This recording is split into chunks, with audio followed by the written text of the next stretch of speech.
welcome to Maria Dolores Vlog.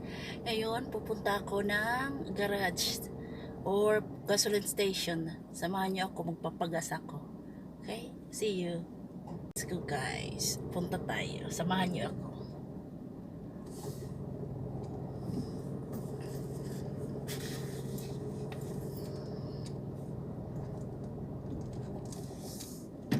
Saka guys, by the way, masarap doon ang shawarma.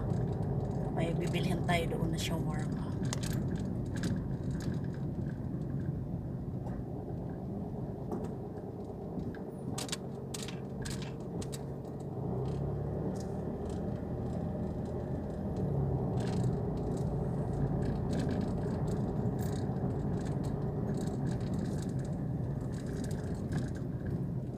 Usap lang muna tayo guys. Dito sa amin pala Damak, ang layo ng bilihin ng grocery ng groceryhan. Kailangan mo talaga mayroon kang sasakyan bago ka bili ng kung anong dapat mong bilhin. O kaya mag-grocery ka ng isang, kung may sasakyan ka naman wala ang problema kasi madali lang. Pero kung mag-commute ka, wala dito kasi puro mga residente lang dito. Mostly may mga sasakyan. Mayroon namang ano dito, may free naman na bus. Kaso by hour ang aantayin mo bago ka makapunta sa city. Meanwhile, kung may sasakyan ka, madali lang. Kasi anytime naman kung gusto mo lumabas, makakalabas ka. Ganun.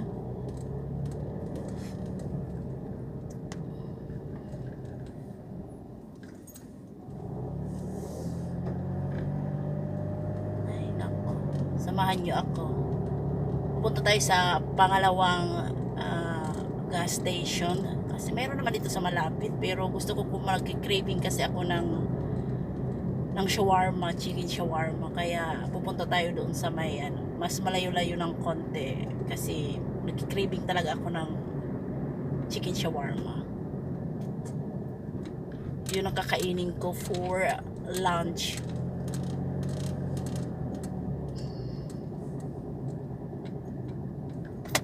Although mayroon naman akong fried chicken, nag-order kami kagabi,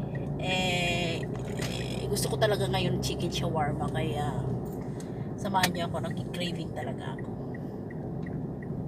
Doon sa shop na sa cafeteria na yon, masarap maggawa ng chicken shawarma. Papakita ko sa inyo later mga guys.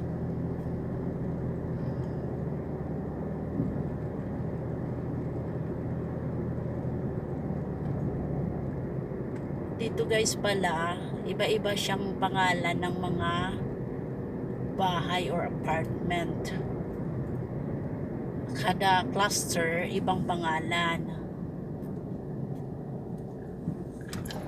Kaya iba rin ang kulay, iba rin yung style ng mga bahay dito. Ganon. Pag may mga Pilipino dito, hindi ako masyado kasing palalabas sa bahay.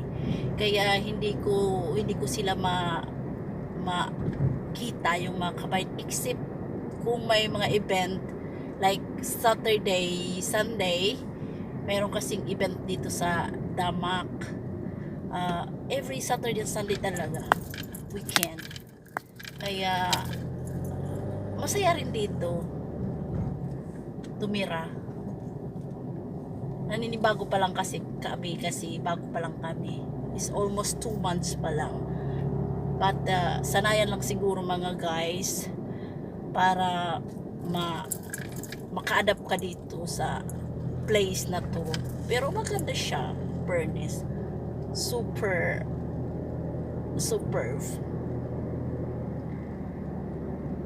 Maybe mga mga ilang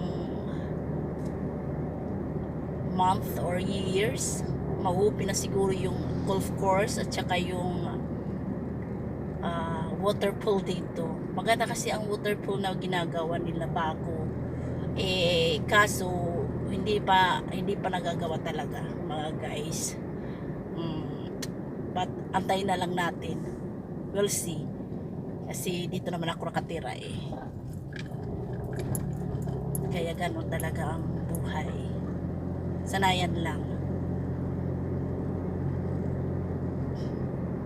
Pasensya na kayo guys kasi naboboring talaga ako ngayon, kaya I decided na maglabas. Although gusto ko naman pumunta ng Dubai naman to, but Dubai naman ito in fairness, kaya lang sabi ko sa inyo malayo, sa 30 minutes papunta sa Dubai, kasi nga dito mas mura ang mga bahay, tsaka kaya talaga ng bulsa. Maganda naman, bago kasi itong mga area na to dito.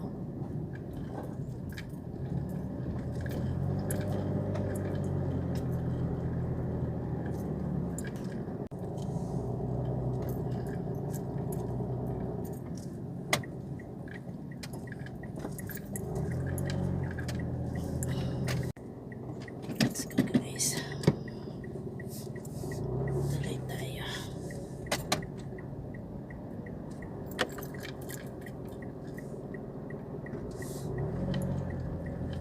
Tuloy tayo guys.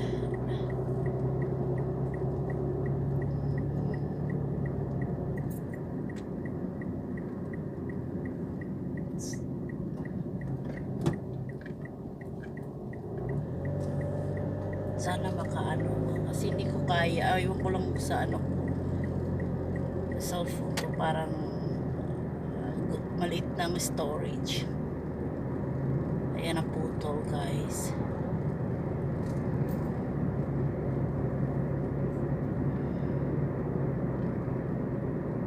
Aywan ko kung ma-film ko pa yung pagbili ko ng shawarma.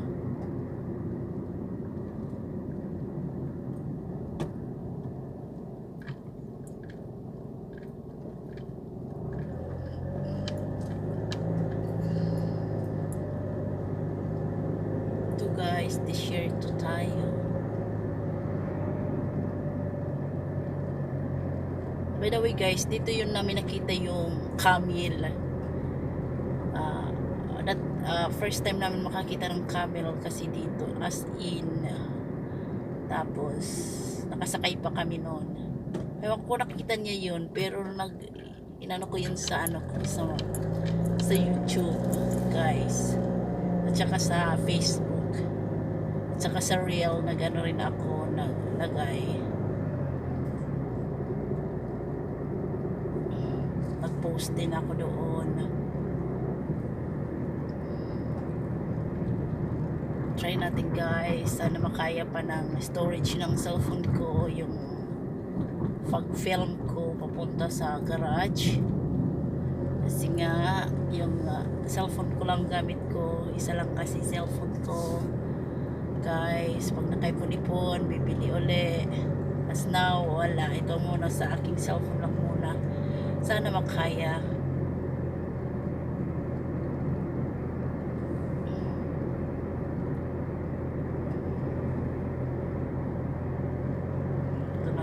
Puro t-shirt to. Dito guys, may daanan din dito papuntang Abu Dhabi. Kaso ang tawag dito daw sa isang Al Ain Road. Kung gusto mo pumunta ng Abu Dhabi, kaso malayo dito kasi one day galing kami ng Abu Dhabi, tinuro kami ng map dito sa Al Ain Road kami dinaan. Oh my god, ang layo. Pero kung no choice talaga, kasi nung pupunta kami ng Abu Dhabi guys, hindi ko pa alam ang way. Mayroon naman akong may alam, sabi niya may alam niya daw ang way pabalik. Kaso hindi pala niya alam guys. Ay nako, kaya dito kami dinaan sa Al Ain Road. Ang layo guys, umabot kami ng 3 oras kalahati. Kaya kung gusto niyo pumunta talaga ng Abu Dhabi, Dubai to Abu Dhabi, dapat alam niyo ang way doon na mas malapit lang na 1 oras lang. Hindi dito sa isang Al Ain Road na halos 3 oras. My God! Payo ko lang mga guys, kung gusto nyong mag-travel kayo, dapat alam nyo ang way. O kaya may kasama kayong alam ang way. Kasi pag hindi mo talaga alam, my God, ituturo ka ng map talaga doon sa malayo. Some places talaga naman may ano talaga, may malayo, mayroon din malapit.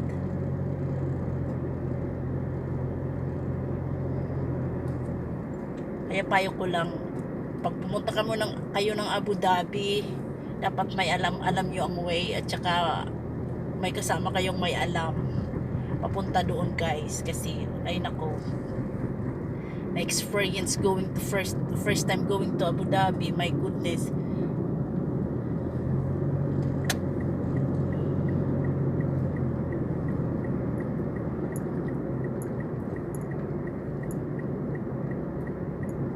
Ito na ang way na to, ang sinasabi ko sa inyo guys. Ito na yun, yan na way.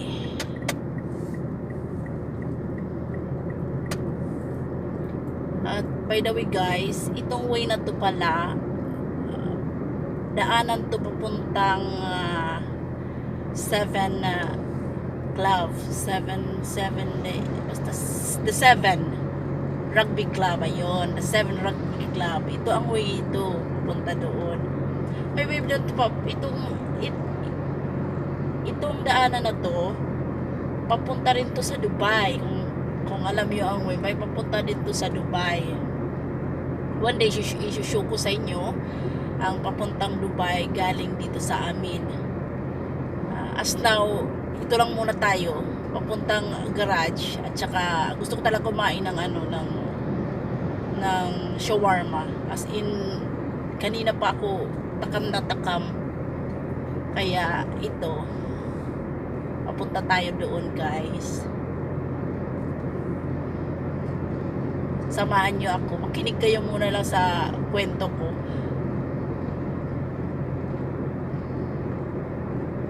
See guys, ito talaga ang way. Kung galing sa amin guys, Damak to 7 rugby,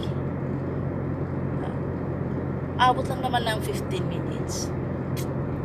Pero in case nga pupunta tayo ng shop, ganoon din naman, 15 lang naman siguro din. Kasi sa kabila lang naman ng daanan nyo, nakikita nyo yung kabila dito, doon iikot lang naman tayo, ganoon din naman, mga 15 minutes din. Kaya samahan nyo lang muna ako, kwento-kwento lang muna pag may time. Kasi pag ganito talaga guys, maraming truck, see, maraming truck. Kaya chill lang muna tayo, chill tayo mag-drive, smooth na smooth. Kasi iba dito sa Dubai, ang although one way lang, mas maganda kasi one way lang. Pero pag hindi mo talaga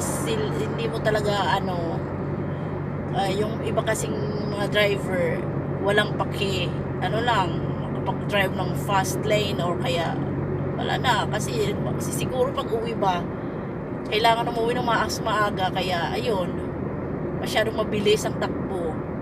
Kaya tayo, chill lang tayo, hindi naman tayo mamadali. Kasi hindi naman ako nagtrabaho ngayon, nag-off ang lola nyo, kaya yun, anytime naman gusto ko lumabas, lalabas talaga ako kasi gusto ko talaga. Wala namang problema yung busing ko kasi mabait naman. Anytime naman, sabi niya sa akin, as soon as okay na lahat, I can do what I want. That's why kahit ang gawin ko, kung ano lang gawin ko, ang kaso nga lang guys, layo ng Dubai, not like last time na nakatira talaga kami sa place na mas malapit sa Dubai. although Dubai din naman ito talaga, ano lang, malayo lang kasi bagong tirahan, bagong atmosphere, at saka maganda doon sa Damak. If fairness talaga totoo, gusto namin doon. Guys, ayun, yung way na yun papunta yung The 7 Rugby Club. Mayroon kasi ngayon event dyan sa rugby, mga professional rugby player papunta dyan. Free naman sila, free entrance by December 1. Yan ang sabi sa amin kasi pumupunta kami dyan parate, kaya nakakapunta kami doon. Kaya nagtanong kami kung ano, sabi nila may event doon sila ngayon, kaso limited lang. Pag 7 talaga, pag may nagtanong ako kung may free or may bayad, sabi nila December 1 it's free time, only 1 day, and the rest day mayroon na bayad. Kaya yan ang sabi sa akin ng manager kasi kinausap ko man. At saka yung pagkain nila dyan sa rugby mura at saka masarap talaga. Kaya mong ng bulsa pag kumain ka dyan. Sa totoo lang mga guys, dito na tayo, mag-ikot tayo papuntang Dubai way, kasi pag dumiretso tayo pupunta tayo ng ng Al-Ain. Kaya dito tayo liliko sa exit 43 para sa Dubai, kasi babalik lang naman tayo guys. Sa kabila lang naman yung gasoline station at saka yung may pagkain na shawarma nga sinasabi ko sa inyo guys. Doon talaga ako kakain. Gusto ko talaga bumili ng shawarma, my goodness.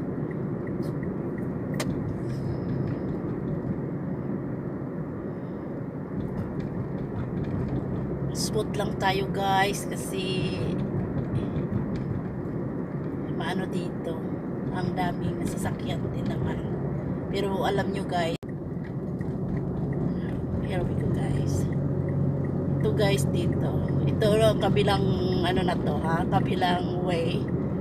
Oh my god, sana kaya pa ng storage ko. Gosh, wala na talaga ang storage ko guys. Guys, so yun guys, ang food court. Yan, Barnes. Yan, nakita nyo? Yan ang masarap na shawarma. Nakabili na tayo ng shawarma guys. Ngayon, pauwi na tayo ng bahay. Pabalik na tayo ng aking place. Nakabili na ako ng shawarma. Pasensya na guys na wala kanina ng storage yung cellphone ko, as now at na naman, ayan na naman.